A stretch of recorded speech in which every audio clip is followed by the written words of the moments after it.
Okay, I know the title might seem ridiculous, but I actually believe this. I really think that the Gordon Hayward deal might make sense specifically for a team like Charlotte. I was thinking about it when I woke up this morning. As you do, you think about NBA contracts when you wake up in the morning.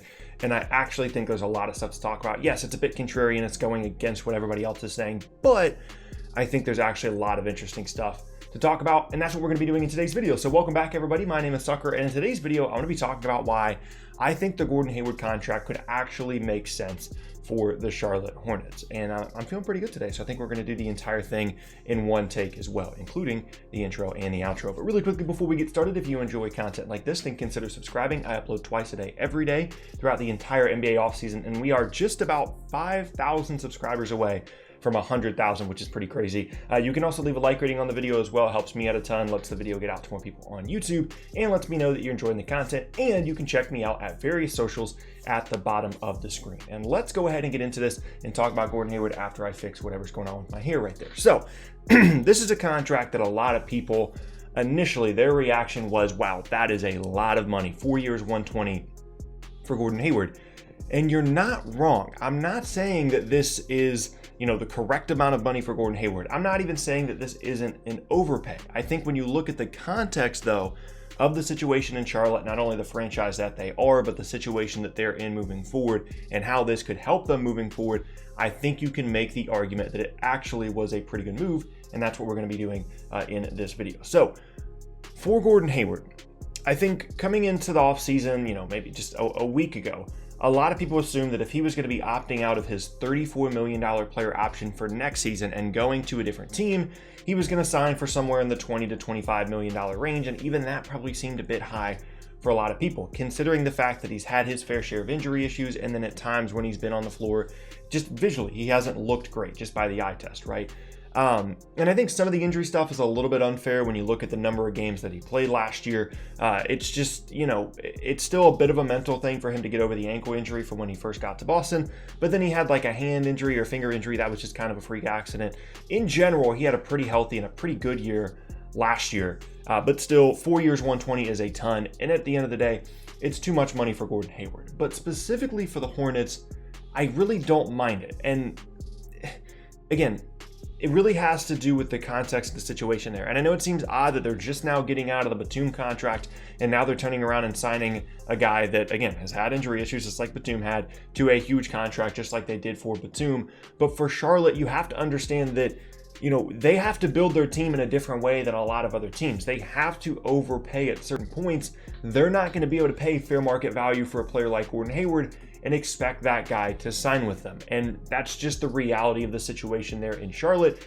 And given where they've been at draft-wise over the last handful of seasons, free agency might be their best option to improve this roster in a significant way. And again, overpays are part of that when you're the Charlotte Hornets. Now, the other part of this is as you look at their payroll sheet moving forward, because this is a Hornets team that had significant cap space this offseason and will have significant cap space next offseason as well. And you're going into next season with a group that could be at least semi-competitive, right? You've got LaMelo Ball. You don't know exactly what you're going to get out of him, but I was advocating for him to be the #1 overall pick in this draft, and he should be a pretty good fit there. You've also got two other guards in Terry Rozier and DeVonte Graham, who Graham specifically had a really good year last year. And that three-man group, whether they're all on the floor at the same time, whether one of them is coming off the bench, should be a really good guard group. And then you put in, Gordon Hayward at the 3, PJ Washington at the 4, and then Cody Zeller at the 5, which the 5 spot isn't great. But when you're looking at those first 4, that's a pretty good group. And then you've got the guard coming off the bench. Biyombo just signed a new deal. Miles Bridges as well. Is it Miles? It is Miles. Miles Bridges is coming off the bench as well. So there's at least some semblance of a competent, competitive team for an Eastern Conference playoff spot next year. And then as you go into the 2021 offseason, I think that's where the Hayward thing starts to make sense, because they go into that offseason, their big free agent is DeVonte Graham, who's going to be looking for a significant raise. He's only making, like $1.7 million, I think, this year, and he's going to be looking, as I said, for a pretty significant raise in that 2021 offseason. When you add together the Hayward money in addition to what's being on screen here, then you're looking at a situation where Charlotte has Rozier, Bridges, Washington under contract, and Hayward, and of course LaMelo Ball as well. And they can bring back DeVonte Graham. Even if DeVonte Graham, signs a contract worth $20 million a year, they can bring him back and they can sign a max player, assuming that the salary cap number is around like 110, 112. They'll have about $60 million in space in that offseason to be able to bring back Graham and bring in another guy in addition to having Hayward on the roster. Now, we don't really know what the salary cap number is going to be for that offseason yet, which is certainly a concern. They kind of messed around with it this year and were somehow able to make it 109, but revenue is obviously going to be less next year because there's not going to be fans in the stands. And so we don't really know about that. All we can do is just project it being right around what it is right now, which is 109, 110, somewhere in that number. And given that number, the Hornets will have the opportunity to bring in another, whether you want to call it a max player or not, a Gordon Hayward-esque contract, and bring back DeVonte Graham as well. And we all know that this is a 2021 free agency class that has more than its fair share of really interesting names. And you put yourselves back in the situation that Charlotte was in this past season, where they're looking for a player to overpay that can really help this roster. And there's two spots in which I think they can do that. Either a two guard, if LaMelo Ball shows himself to be a true point guard type player rather than an on-off ball type player.